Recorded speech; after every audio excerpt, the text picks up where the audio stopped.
በኤሌክትሪክ መኪናው ዙሪያዎች የሚጠይቁ ጥያቄዎችን በመመለስ እንጀምራለን ማለት ነው። አብዛኞቻችሁ እንግዲህ የተለያየ ኢንፎርሜሽን ከተለያየ የሶሻል ሚዲያ ታገኛላችሁ። ግራ የሚያጋባና ሚስሊድ የሚያደርግ የተዛባ የመረጃ ሊሆን ይችላል፣ ወይም ያልተመለሰላችሁ ጥያቄ ሊኖር ይችላል። ስለዚህ ከኤሌክትሪክ መኪና ጋር የተያዘ ጥያቄዎችን ዛሬ በመጠየቅ መልሱን በመመለስ እንጀምራለን ማለት ነው። የኤሌክትሪክ መኪኖችን ስንገዛ ማየት ያለብን ነገሮች ምን ናቸው? የመጀመሪያው እንግዲህ ኤሌክትሪክ መኪኖች በምትገዙበት ሰዓት ማየት ያለባቸው የመጀመሪያው ነገር ትሪም ሌቭሉ ነው። ትሪም ሌቭሉ የትኛው ትሪም ሌቭል ነው ማለት ነው። የኪሎ ሜትር ሬንጃቸው በየትሪም ሌቭሉ ስለሚለያይ ማለት ነው።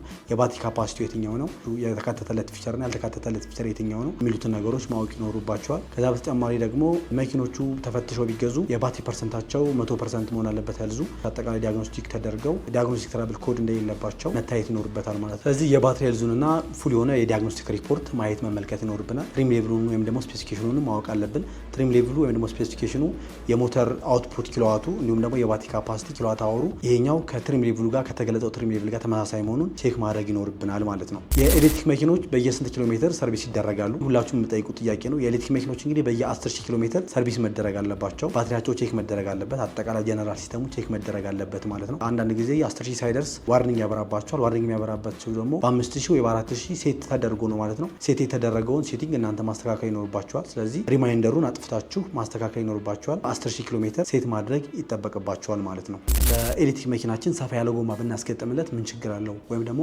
ከካምፓኒ ስፔሲፊኬሽን ውጭ ጎማ ብንቀይር ምን ችግር አለው የሚለው ጥያቄ ነው። ይሄ በጣም ትልቅ ጥያቄ ነው። መቀየር የለባችሁም። ያ ማለት ምንድነው? ከቀየራችሁት የኪሎ ሜትር ሬንጁ ድሮፕ ያደርጋል። 500 ኪሎ ሜትር የሚያስኬዳችሁ መኪና ባትሪ ሰፋ ያለ ጎማ ስታስቀይሩ 400 ኪሎ ሜትር ሊሆን ይችላል ማለት ነው። ያ ማለት ምንድነው? በመሬቱና በጎማው መካከል ያለው የሮሊንግ ሬዚስታንስ ፍሪክሽኑ ከፍ ስለሚል የኤሌክትሪክ መኪናው ደግሞ ያንን ፍሪክሽን ኦቨርካም ለማድረግ የሚጠቀመው የባትሪ ኢነርጂ ከፍተኛ ስለሚሆን ኪሎ ሜትሩን ይቀንስባቸዋል ማለት ነው። ስለዚህ ከስፔሲፊኬሽን ውጭ የኤሌክትሪክ መኪናዎችን ጎማ ካስቀየራችሁ የኪሎ ሜትር ሬንጁ ድሮፕ ያደርጋል ማለት ነው።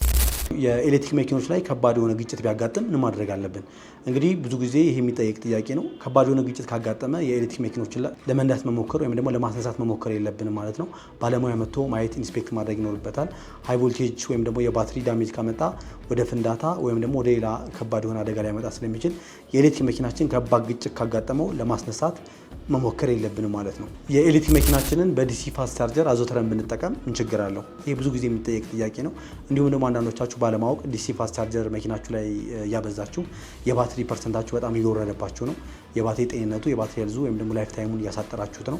ስለዚህ ዲሲ ፋስት ቻርጀር አዘውትሮ መጠቀም ለኤሌክትሪክ መኪናችን ባትሪ እጅግ ጉዳት አለው። ያም ደግሞ ከፍተኛውን ሙቀት ጀነሬት ስለሚደረግ ያ ሙቀት የመኪናችንን የባትሪ ካፓሲቲ ከጊዜ ወደ ጊዜ እያሳነሰው ይመጣል ማለት ነው።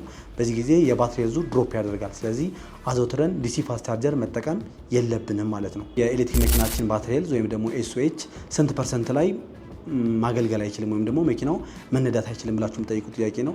የመኪናችን ኤስኦኤች ወይም ደግሞ ስቴት ኦፍ ሄልዝ 70% ከደረሰ ከ70% በታች የኤሌክትሪክ መኪና ባትሪ ማገልገል አይችልም ማለት ነው። ስለዚህ የመኪና ባትሪው ተመልሶ ሪፕለስ ማድረግ መቀየር ይኖርበታል ማለት ነው። ሌላ ብዙ ጊዜ የምጠይቀው ጥያቄ ደግሞ የሃይብሪድ ኤሌክትሪክ መኪኖች ሃይ ቮልቴጅ ባትሪ ወይም ደግሞ ትልቁ ባትሪ ከአገልግሎት ውጭ ከሆነ በነዳጁ ብቻ ወይም ደግሞ በኢንጂኑ ብቻ የኤሌክትሪክ መኪናው መነዳት ይችላሉ የሚል ጥያቄ ነው።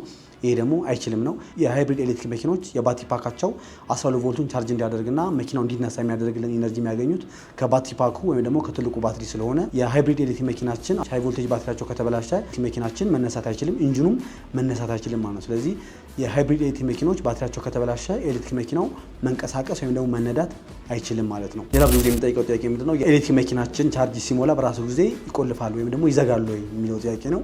አዎ ይዘጋል። መኪናችን ቻርጅ ከሰከነው በኋላ ራሱ አውቶማቲካሊ ፉል ሲሆን ሎክ ያደርጋል፣ ይቆልፋል ማለት ነው። ስለዚህ ኦቨር ቻርጅ አይቀበልም ማለት ነው። ስለዚህ ቻርጅ በሚሞላበት ሰዓት ላይ 100% መሆኑን ሲያውቅ ወይም ደግሞ 90% ላይ ሊሚት ካደረግነው ወይም ደግሞ 80% ላይ ሊሚት ካደረግነው ሊሚቱን አውቆ በራሱ ጊዜ ይቆልፋል ማለት ነው። ስለዚህ የኤሌክትሪክ መኪናችን ከሞላ በኋላ ራሱ ስለሚያቆም ኦቨር ቻርጅ አይቀበልም ማለት ነው። የኤሌክትሪክ መኪኖች የኪሎ ሜትር ሬንጅ ለምን እንደሚባለው አይሄዱም ተብሎ የሚጠይቀው ጥያቄ ነው። ይሄ ደግሞ 500 ኪሎ ሜትር ይሄዳል የሚባለው መኪና ብዙ ጊዜ 500 ኪሎ ሜትር ሲሄድ አናገኘውም። ያም ደግሞ ለምንድነው? አቨሬጅ የሆነ ሬንጅ ነው ያላቸው ማለት ነው። ያ ማለት ኤሲ ሳናበራ ሂተር ሳናበራ ከነዳ ነው ወይም ደግሞ ፍላት በሆነ ሮድ ላይ ኪሎ ሜትር ሬንጁን ልናገኝ እንችላለን ማለት ነው። ነገር ግን ሂተር ወይም ደግሞ ኤሲ አብርተን እንዲሁም ደግሞ ከፍተኛ ዳገታማ የሆኑ መንገዶችን የምንጠቀም ከሆነና ሃይዌይ ላይ በስፒድ የምንነዳ ከሆነ እንደሚባለው 500 ኪሎ ሜትር ላናገኝ እንችላለን ማለት ነው። ስለዚህ የዛ ጋር የተቀመጠው ኪሎ ሜትር አቨሬጅ ነው ማለት ነው። ከአቨሬጅ ኪሎ ሜትሩም ከፍ ያለ ልናገኝ እንችላለን፣ ዝቅ ሊል ይችላል ማለት ነው። ስለዚህ የኤሌክትሪክ መኪኖች በተባለው የኪሎ ሜትር ሬንጅ መሄድ የማይችሉት የተለያየ የመንገዱ ሁኔታ ወይም ደግሞ የተለያየ አይነት ያነዳድ ስታይል ስላለን ነው ማለት ነው። ሌላ ብዙ ጊዜ የሚጠይቀው ጥያቄ ደግሞ የኤሌክትሪክ መኪኖች እስከ ስንት ዓመት ድረስ ያገለግላሉ የሚለው ጥያቄ ነው። ይሄ ሁላችሁ የምጠይቁት ጥያቄ ነው። የኤሌክትሪክ መኪኖች እንግዲህ በቴዎሬቲካሊ ማለት ነው ከ8 ዓመት እስከ 10 ዓመት አልፎም ደግሞ እስከ 15 ዓመት ሊያገለግሉ ይችላሉ ተብሎ ይታሰባል ማለት ነው። በዋነኝነት ግን የባትሪ ኬሚስትሪያቸው ማተር ያደርገዋል። ሀገራችን ላይ የምንጠቀመው አብዛኛው የኤሌክትሪክ መኪኖች ላይ የተገጠመው የባትሪ ኬሚስትሪ የሊቲየም አይረን ፎስፌት እና የኒኬል መንጋነስ ኮባልት የሚባል ባትሪ ነው ማለት ነው። ኒኬል መንጋነስ ኮባልቶች ከ8 እስከ 10 ዓመት ያገለግላሉ ተብሎ ይታሰባል። የሊቲየም አይረን ፎስፌት የቢዋይዲ ባትሪ ደግሞ ከ8 ዓመት እስከ 15 ዓመት ድረስ ያገለግላል ተብሎ ይታሰባል። አብዛኞቹ የኤሌክትሪክ መኪኖች ለምን ስኮርቱ ጎማ የላቸውም ተብሎ የሚጠይቀው ጥያቄ ነው። ይህም ደግሞ የኤሌክትሪክ መኪኖች እንግዲህ ከባድ ሸክም የሚሸከሙበት ሰዓት ላይ የኪሎ ሜትር ሬንጃቸው ድሮፕ ያደርጋል። ስለዚህ ሁሉም የኤሌክትሪክ መኪኖች ስኮርቱ ጎማ የላቸውም። ያም የሆነው ምንድነው ዌይትን ወይም ደግሞ ተጨማሪ ክብደትን ለመቀነስ ተብሎ ነው። ኪሎ ሜትር ሬንጃቸው በተባለው ኪሎ ሜትር ሬንጅ እንዲሄዱ የኤሌክትሪክ መኪኖች አብዛኞቹ ስኮርቱ ጎማ የላቸውም። በተጨማሪው ግን ሲላንት ወይም ደግሞ የኤሌክትሪክ መኪናችን ጎማው በሚበሳበት ሰዓት ላይ ደፍኖ ወደ ነበረበት እንዲመልስ የሚያደርግ ሲላንት አብሮት ከመኪናው ጋር ይሰጣል ማለት ነው። የኤሌክትሪክ መኪኖች ኩላንት ከነዳጅ መኪኖች ኩላንት ይለያሉ የሚለው ነው። ይሄ አዎ ነው መልሱ። የኤሌክትሪክ መኪኖች ኩላንት ከነዳጅ መኪኖች ኩላንት ይለያሉ? አዎ ይለያል። አብዛኞቹ የኤሌክትሪክ መኪና ኩላንቶች የኤሌክትሮላይት ሶሉሽን የሌላቸውና ኤሌክትሮኖች ማሳለፍ የማይችል ተደርጎ የተሰራ ነው።